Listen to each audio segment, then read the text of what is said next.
could you clarify for me, how do you move from so Greg Bahnsen, and Dr. Howe pointed this out, Greg Bahnsen in his debate with Gordon Stein made the case, and I'm not actually convinced by the case, but let's just grant it for the sake of argument, that God is a necessary precondition for logic. Mm-hmm. How do you move from there to the God that has revealed himself in the Bible, the Trinitarian God has revealed himself in the person of Christ, is a precondition for logic? Well, as he himself pointed out in that debate, he is not defending bare theism. He is defending Christian theism, and therefore the God that he is saying is the sufficient ground for logic and rationality is the triune God. And as I said briefly, didn't have much time to expand upon it, that means the triune God who in and of himself solves the problem of the one and many, in and of himself solves the problem of communication, ability to communicate to the created order, all the things that flow from that. So it's not a matter of it sounds like you're assuming that he started with a bare theistic assumption and then moved to a Trinitarian assumption. That's not what he was doing. So if you listen to what he was actually saying, from the start, he was assuming a God who is capable of self-revelation and internal communication. So you may have heard it that way, but that wouldn't be what Greg was doing. So I understand. Greg Bahnsen, I'm sorry. I understand that Greg Bahnsen was a Christian, and that was his starting point, was right. The God who's revealed himself in the scriptures is the only true God.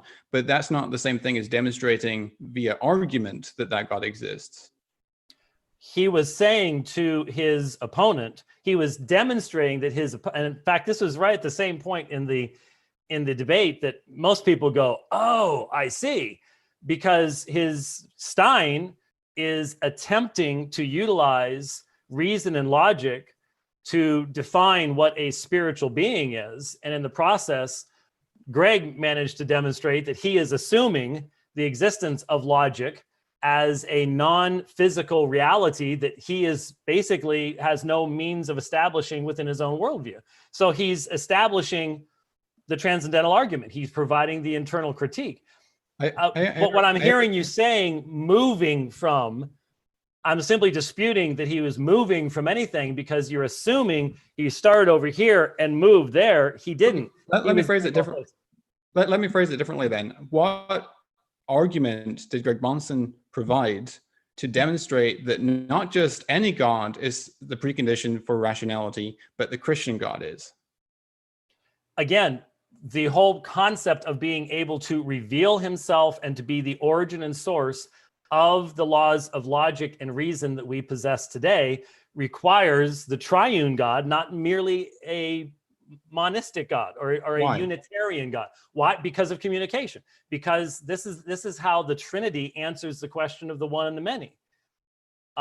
It is in the fact that he has this ability of internal communication.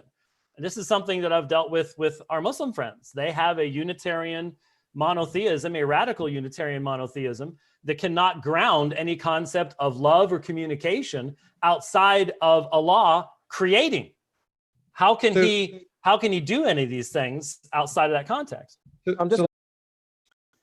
Okay, you made an argument or a claim about the doctrine of the Trinity solving the one and the many. I was wondering if that is a formal argument, if you could summarize it for me.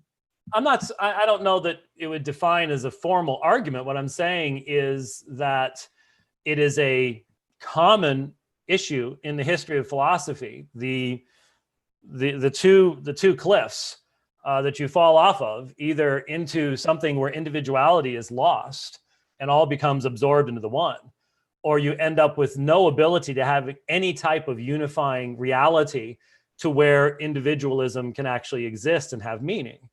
And in the Trinity, which I argue is absolutely unique in the history of religion, there is nothing like it.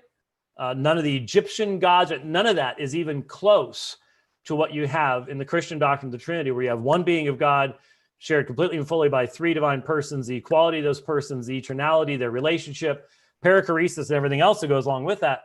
I think that in this case, the theology that is rooted deeply in Scripture provides an incredibly deep insight into an understanding that grounds us. So it's not so much an argument as it is a grounding in Scripture that keeps us from falling either direction into one of those two pits that have consumed many a philosopher in the past. And so, is that an argument for the truth of Christianity or the Trinity? No, it's just simply, from my perspective, it's just a demonstration. It certainly is an argument for me that this is that the Trinity is not just something that's down the road someplace. It is central to why the Scriptures have revealed God to exist in the way that He does. So I would be remiss if I didn't revisit your comments about the problem of the one and the many. Van Til, in his Survey of Christian Epistemology, basically says that no system has ever solved the problem of the one and the many until Christianity did that with the doctrine of the Trinity. So now I'm not trying to do a gotcha moment here, but I think many people would say that. Sure. Yeah, right. Yeah. Well, you can tell me if you think it is. Many people would argue, I think, many philosophers at least would argue that that Aristotle gave a satisfactory answer to the problem of the one and many. So my question is, first of all, do you agree with Van Til's comment that no one solved it until this? And if so, what is it about Aristotle's answer that you don't accept? Okay, well, here's the issue. If this is being asked simply as an exercise in philosophy, then what you just said about acceptable answer is going to have a different set of parameters as to what's acceptable than if you're asking it from within where you and I are, and that is within a Christian worldview. So it sounds like you're saying that there's more than one way to solve the problem of the one and the many. Whereas what Van Til, and I would agree with Van Til, what we're saying is that— No, I'm not saying there's more than one way. I mean, I say there is one way, and Aristotle already answered it, and I was just wondering why you thought that wasn't satisfactory. Okay, but obviously Aristotle's answer wasn't what Van Til was referring to. So right, exactly. That's why I was saying, of course. if his was acceptable, are you saying that the Trinitarian answer is not acceptable? Because I'm trying to figure out what. Yes. You're saying that the Trinitarian answer, response has nothing to do with the problem of the one and the many. What I would argue historically. Oh, I see. So you're making an argument in the form of a question.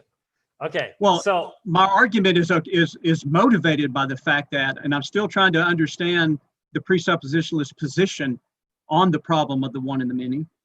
Interestingly, Bahnsen he didn't have enough time, bless his heart, but he never seemed to develop that theme in his copious interpretations of Van Til. James Anderson has an interesting comment about that and other things regarding what Bahnsen never basically had a chance to get to unpack. Yeah, I think that was one. Yeah. But yeah, it's motivated out of the fact that as a philosopher, and I read in Van Til that, well, we've got this problem of the one and the many, and the Trinity answered, and I go, how in the world does the Trinity have anything to do with the problem of the one and the many? That's not even what the problem was to begin with. Well, next question for Dr. Thanks for that, Dr. Richard. And next question for Dr. James White is from Sean Choi, who asks, why must God be a trinity to account for logic rather than, say, a quadrinity? Now, if you think that question is not relevant, I mean, we can give you another question as well. I've heard that. I think the classical attributes of God, the cherished superlatives, omnipotence, omniscience, all-knowing, all-good, all-loving, all of those are rationally demonstrable from creation. You can take a tree and prove the God of classical theism. At least I think you can do that as a Thomist. But what I think you can't do from God's revelation of himself in nature is to demonstrate the Trinity. I think that is, and I think I'm in good company in terms of the Puritan giants, people like Charnock and Owen and Pettigrew Boyce and others, that the doctrine of the Trinity is exclusively a doctrine of faith. That is, it's something from revealed truth. So classical theism, as that term is often used, would then in effect have the superlative attributes of God sans the Trinitarian and other things about God.